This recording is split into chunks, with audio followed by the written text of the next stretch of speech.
Good morning. This is a special presentation of the Jim Vincent Show. As most of you know, I'm the president of the NAACP Providence branch, and on Friday, October 28th, we had our annual Freedom Fund dinner.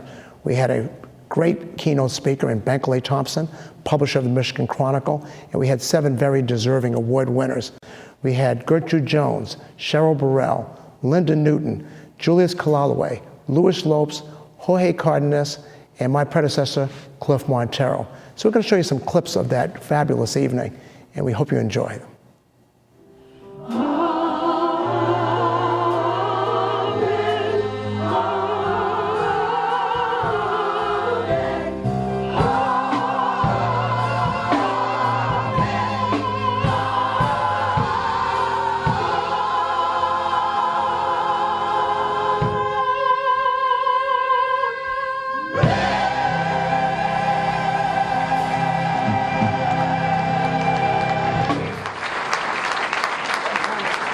Good evening, ladies and gentlemen.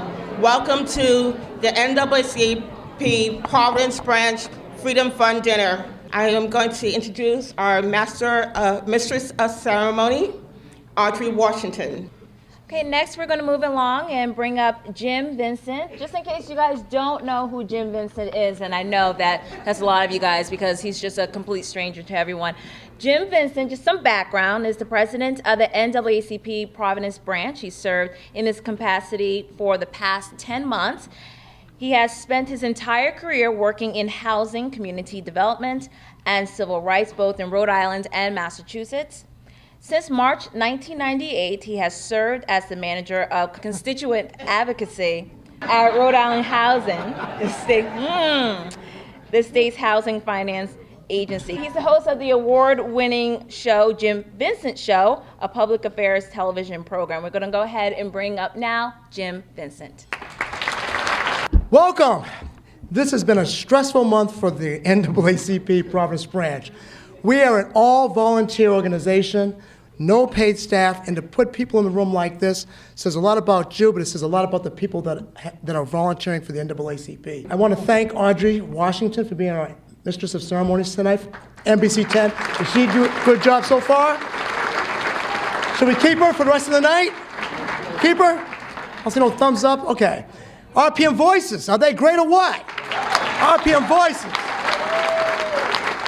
Now, I'd like to thank Pastor Shaw of the Ministerial Alliance for being here. He's so dedicated to the community with that MLK breakfast every January that we all go to. I'd like to thank my bishop, Bishop Farrell, for being here because he's always a champion of the community. Let's hear it for Bishop Farrell. Reverend Clergy comes first. Sorry, Congressman Cicilline, my friend, Congressman Cicilline. We call it Naacp. It's the New England NAACP. My boss is President Juan Cofield. Say for Juan Cofield. The second vice president, Lisa Wranglin. Say for Lisa Wranglin. I was in Detroit on a black Jewish mission. We have some people here, Marty Cooper, Scott, I don't know if Scott's here, but Marty's here. We were on a black Jewish mission in Detroit. And I'm telling you, when I met this young man, it just blew me away. A young man of 32 years old, I hope you don't mind me saying that is already a national figure. Already a national figure. When he goes to the White House, President Obama, Bankole, hey, where you been? What's happening? Already. I mean, and you're going to see what I saw in Detroit in a few minutes. So I thank you, Bankole, for coming from Detroit to be our keynote speaker. We have one of the most active youth councils. Our youth is so important here in Rhode Island as well as across the country. Shimika Moore and Melissa Husband will be coming up and talking about that. So for those of you who are not familiar with the NAACP, you got to get familiar. We're the biggest and the baddest, the oldest and the boldest civil rights organization in America today, yesterday, and the other day. We all know it. We all know it. We all know it. And I think that's why you're here.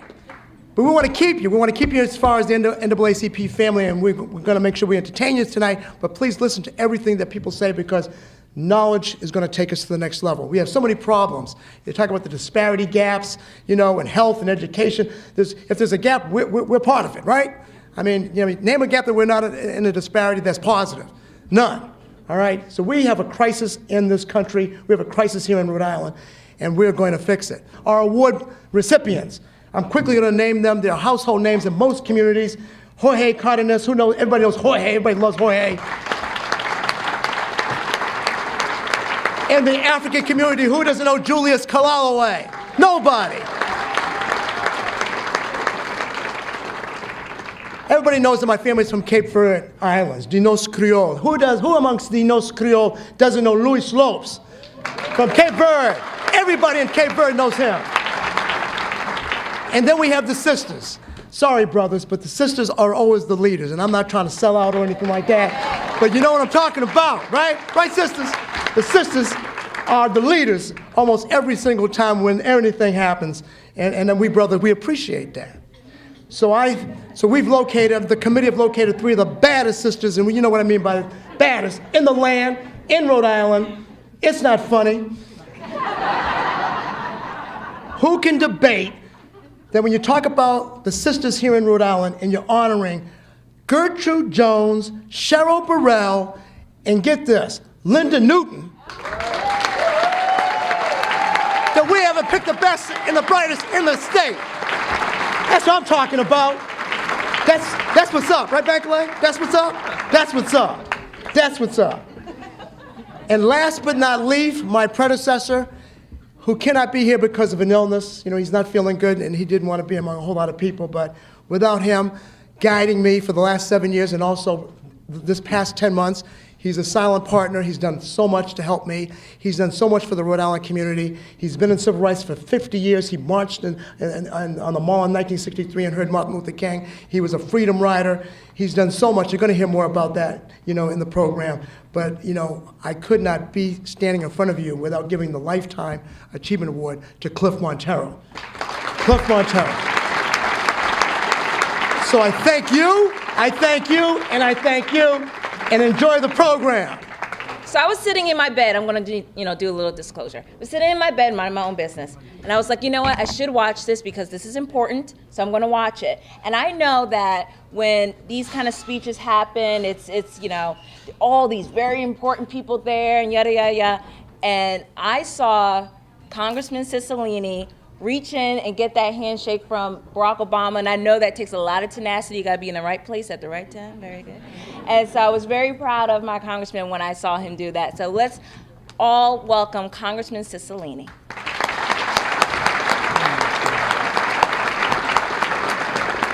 I thought Audrey was going to say, you know, there were a lot of really important people there, and then I saw David Cicilline. A big round of applause for Jim and all the great volunteers. I also want to recognize Senator Metz, who is here, and my senior colleague in the House, Congressman Landrum, was here earlier, Judge Clifton, and many other dignitaries. It's wonderful to be here with all of you tonight. The NAACP was born out of a recognition that racial discrimination was causing economic, social, and political injustice in this country. We're living in a time, frankly, where the voices of the NAACP and your advocacy and your strength is needed more now than ever in any time, I believe, in the history of our country. Because we're living in a time where for many Americans, and particularly Americans of color, the hope of realizing the American dream is really in peril. And if it is ever to be reignited, if we're ever to reignite the American dream and give people the opportunity to realize their full potential and the opportunity to have a good job and raise a family and have access to a good education, it's going to be because of outside advocacy from groups like the NAACP. Thank you for being part of this organization. Thank you for your advocacy. Congratulations to tonight's honorees.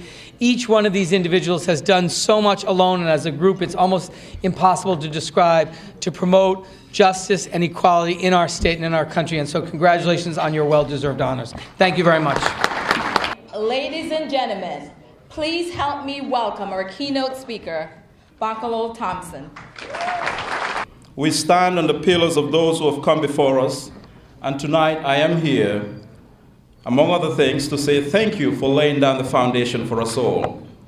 It is delightful this evening to be in the company of men and women committed to addressing the greater questions of justice, equity, and human rights. Your existence tonight affirms the Universal Declaration of Human Rights, which asserts, among other things, that in fact, every human being is born free, equal in dignity and right. America is at a crossroads where men and women who call themselves justice advocates truth seekers, and forces of transformation must double up to meet the challenges and the forces who want us to believe that, in fact, America is all right. We now live in a colorblind society, and therefore we must now go to sleep. You can choose to live in that illusion, but I choose not. America is not fine as long as what happened in the Troy Davis case in Georgia continues to put a stain on the criminal justice system, a system that has been found wanting in cases where defendants are mostly poor people of color.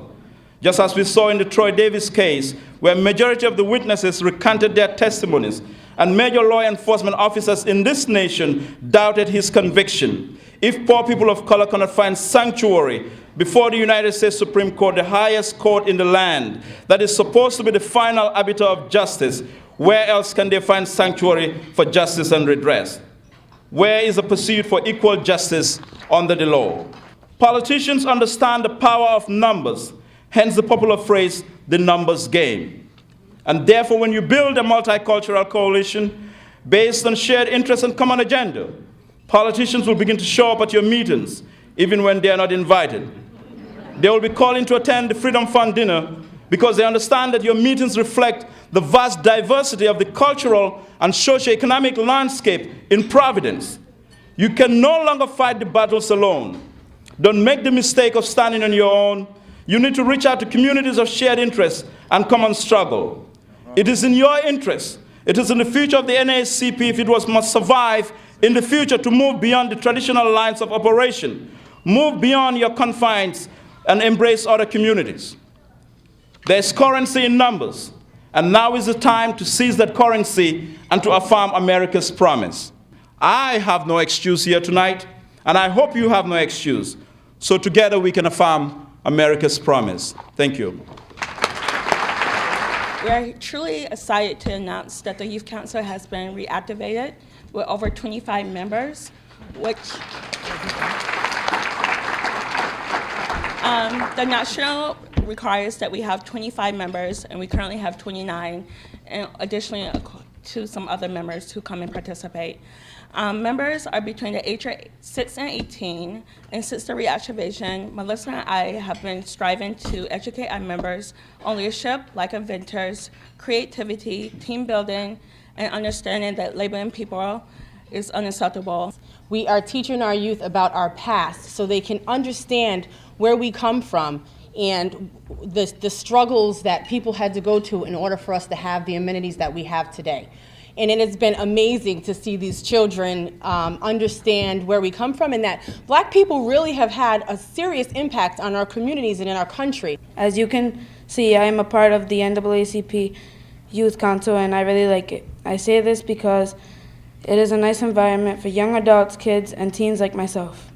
We get to meet new people and do activities together. He works with Sodexo, but his real passion is education. So without further ado, I want to bring up my friend, your friend, everybody's friend, Jorge Cardenas.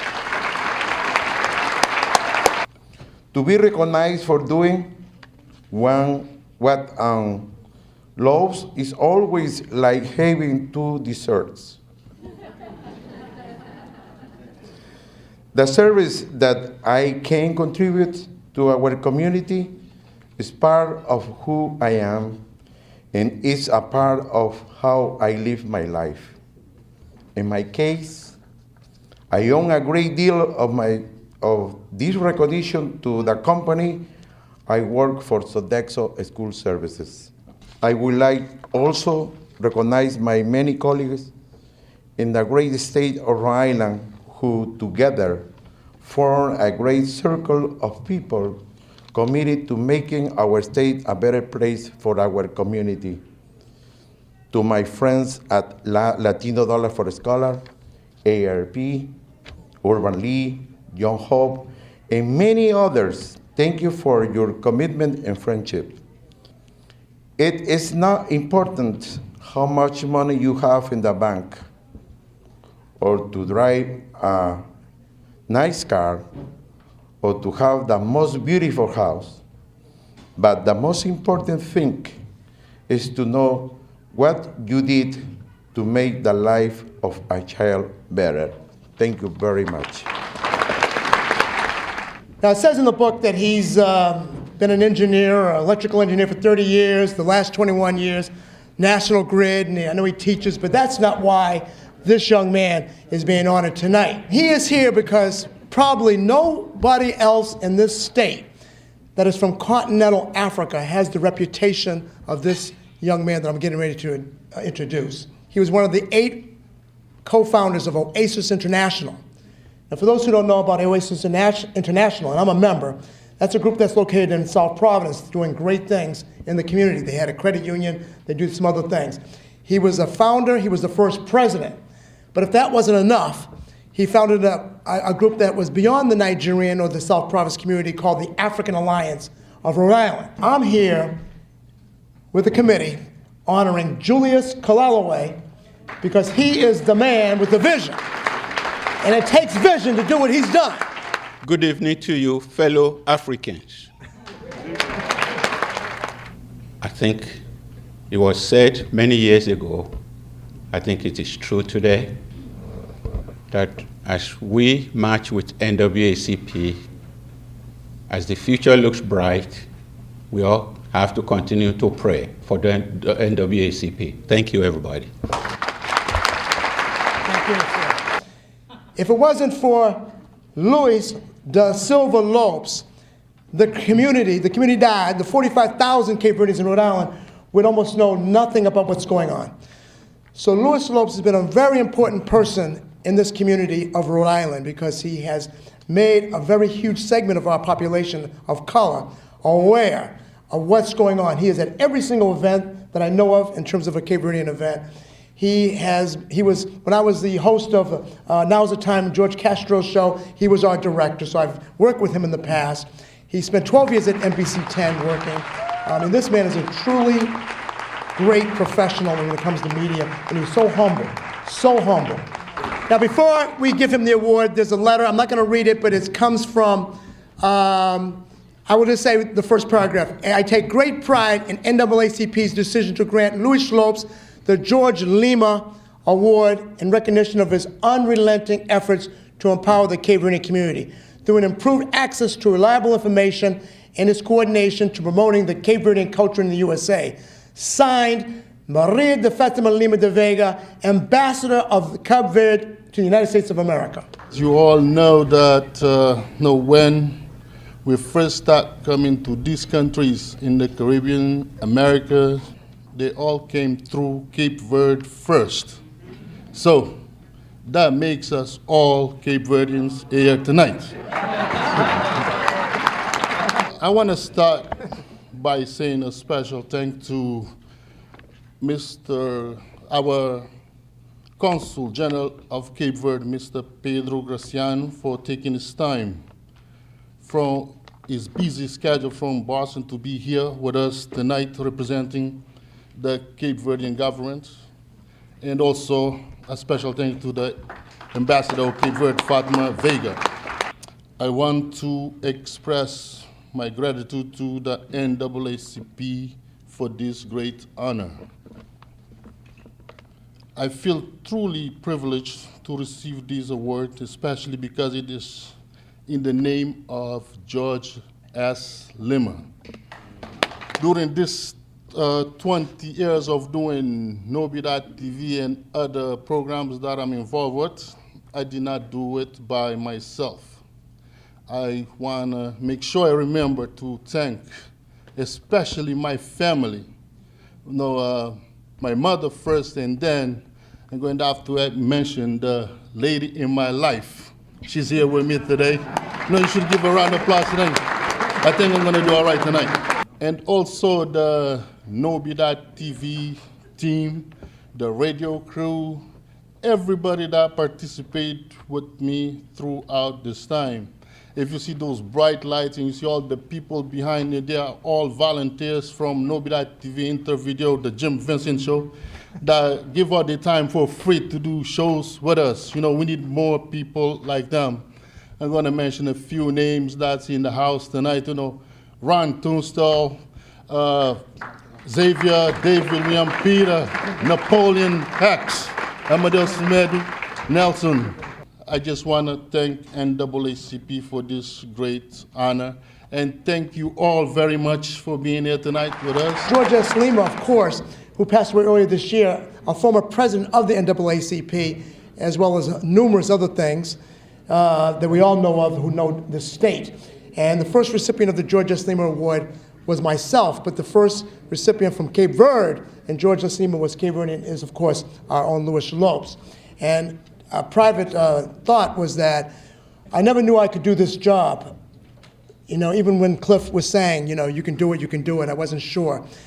The day I knew I could do this job is when George Lima came to me, and I could see how excited he was that I was the new president. And when I saw that, that's when I knew I could do this job, because George was the kind of person that if he didn't think you could do something, he'd tell you. So when he was so enthusiastic, there's only then that I knew that I could do this. So George S. Lima, that's an important award for us, and I'm glad that Luis Lopes is this year's recipient.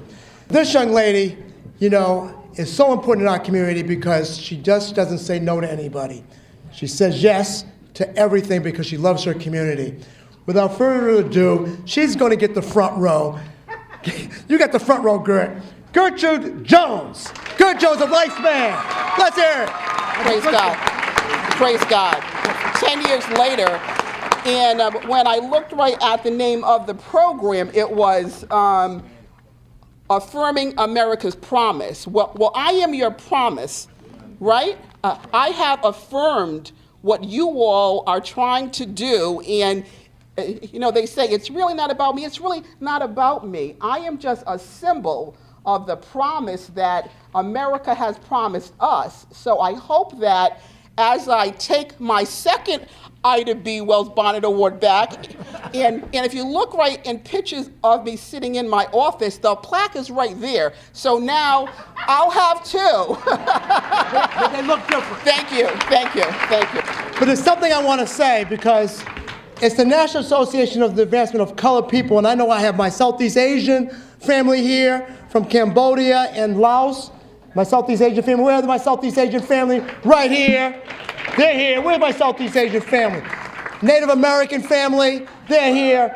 And we know we have my Jewish community. We have my progressive community. Jewish community. Where are they at? They're over there. Progressive community. We're all one family here in Rhode Island. She is the diversity director of the state of Rhode Island, and she is the immediate past president of the Rhode Island Coalition of 100 Black Women. All right? The sisters are really strong here in Rhode Island, and I understand that. I get it. So without further ado, I'm bringing up my dear friend from East Providence, Cheryl Burrel. Come on up here, Cheryl, my friend. Before Cheryl comes up and speaks, I want to say that all the award winners are getting citations from the governor, Congressman Langerman, Congressman Cicilline, Senator Whitehouse, and I thank Mayor Tavares. In East Providence, the mayor of the city, there's a special citation that she's getting tonight from the mayor of who's the head of the City Council of East Providence for all the work that she does as the director of diversity for the state, but also as an East Providence resident. Let me begin by giving honor to God, because I don't do anything without Him. I also want to thank my family for being here tonight. My mom, Dorothy OLaughlin, who is an exceptionally wonderful woman. I am actually one of 10 children, and I want you to know that we have the most lovely mom. Ma, thank you for being here tonight. What we do is challenging work, but what we do, we cannot do alone. We do what we do together. Okay? I'm not here because of the work that I've done. I'm here because I have been fortunate to work with some very powerfully strong individuals over the years that have empowered me to be who I am today. Most recently, and I'm going to call some folks out, I hope you don't mind. I mean, I saw Judge Ed Clifton in the House. I also saw Senator Metz here. Judge Aviles here from the District Court. Judge, we need powerhouses like this, people who are willing to stand up and give voice to the concerns that affect our community. And I feel honored and privileged to be amongst these individuals and to be empowered by them and to be able to support them in what they do. together with the Black Heritage Society, just giving it their all. With the Black Philanthropy Initiative, where would that be without Linda Newton? I'm gonna tell you, nowhere. Linda's been tirelessly behind that. So, I could be here for a while, but, I'm gonna bring her up. It's my friend, your friend, everybody's friend, Mrs. Linda Newton. My husband and I just recently came back from South Africa, and we had a chance to talk with our brothers and sisters across the country. And we asked them if they, having just recently gone through apartheid and the oppression of many years in that country, which in many ways parallels what has happened in this country. We asked them if they had any advice for people, our people here in this country, and they all pretty much said, don't wait. Uplift yourselves and uplift your communities. And so that's my message for all of us here tonight. Let's not wait. Let's uplift ourselves and our community. Thank you. Cliff Montero is one of a kind. I think we all know that. But he was committed. He was serious. I watched him up close as vice president for the last 7 years, and I didn't see him doing it for any kind of fanfare, any kind of money or anything like that. He really, really was committed to the people. And I was close enough to really observe that. And I've been observant of a lot of people in Rhode Island, and I can't say that about everybody. Trust me. So Cliff's an original. He's not here.